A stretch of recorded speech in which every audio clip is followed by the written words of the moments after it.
Merhaba. Bu bölümde Türkiye Endokrinoloji ve Metabolizma Derneği'nin kılavuzundan yola çıkarak çok önemli bir konuyu, hipertansiyonu, yani hepimizin bildiği adıyla yüksek tansiyonu ele alacağız.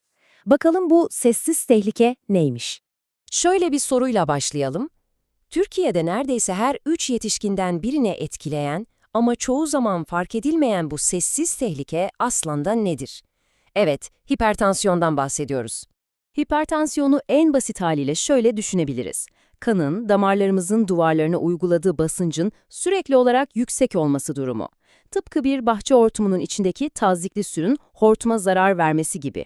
İşte bu aralıksız yüksek basınç zamanla organlarımıza, özellikle de en hassas olanlarına yavaş yavaş zarar vermeye başlıyor. Ve rakamlar gerçekten de durumun ciddiyetini gözler önüne seriyor. Bakın, Patent T gibi çok önemli bir çalışmaya göre Türkiye'deki yetişkinlerin %31,8'i yani neredeyse 3 kişiden biri hipertansiyonla yaşıyor. Bu, etrafınızdaki, ailenizdeki, iş yerinizdeki 3 kişiden birinin bu risk altında olduğu anlamına geliyor.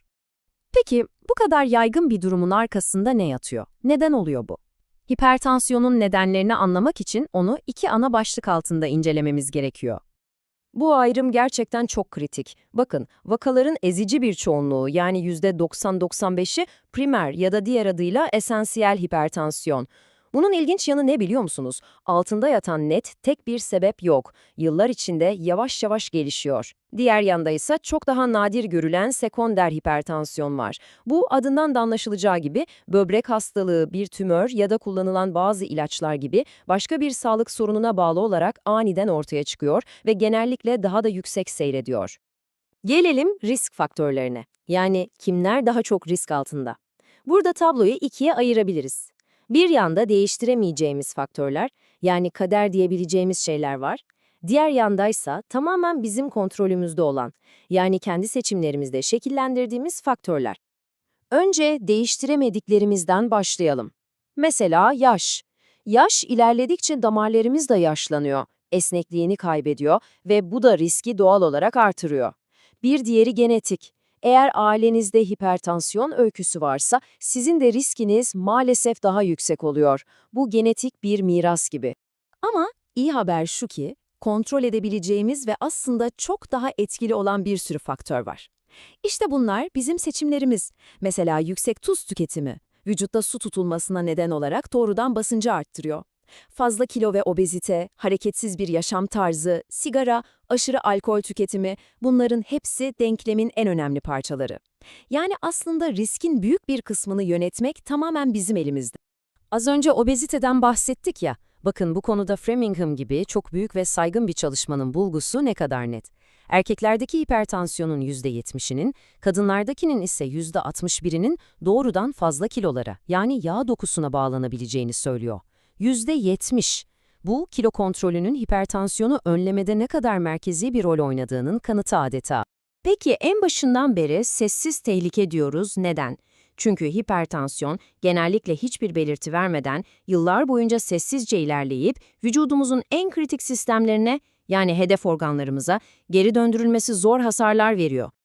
Bu hedef organların başında beyin geliyor.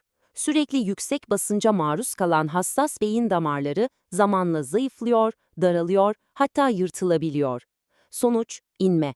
Hipertansiyon, inmenin en önde gelen nedenlerinden biri. İşte tehlikenin en somut yüzü bu. Sırada kalp var. Kalbi vücudumuzun motoru olarak düşünün. Hipertansiyon olduğunda bu motor daralmış borulara kan pompalamak için sürekli olarak çok daha fazla güç harcamak zorunda kalıyor. Tıpkı bir arabanın motorunu sürekli yokuş yukarı tam gaz çalıştırmak gibi. Zamanla ne olur? Motor yorulur, kalp kası kalınlaşır, büyür ve en sonunda görevini yapamaz hale gelir, yani kalp yetmezliği gelişir. Ve tabii ki böbrekler. Vücudumuzun atık temizleme, yani filtre sistemi. Bu sistem milyonlarca minicik ve hassas kan damarından oluşuyor. Sürekli yüksek basınç bu hassas filtreleri adeta tahrip ediyor. Sonuç olarak böbrekler kanı süzme görevini yapamaz hale geliyor ve bu da kronik böbrek hastalığına yol açıyor.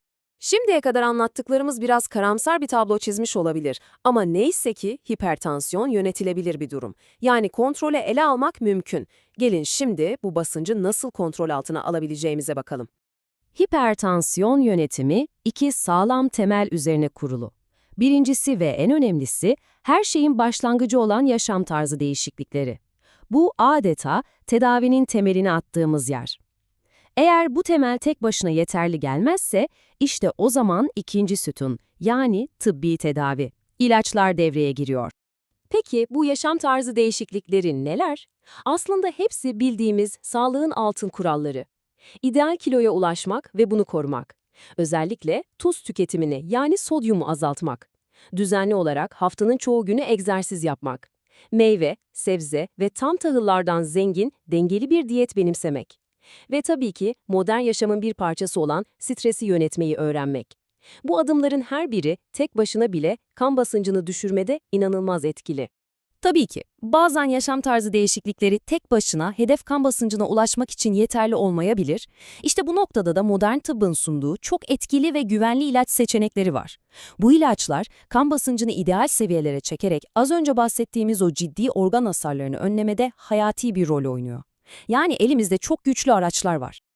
Ve bu bölümü bitirirken size çok basit ama bir o kadar da önemli bir soru sormak istiyorum.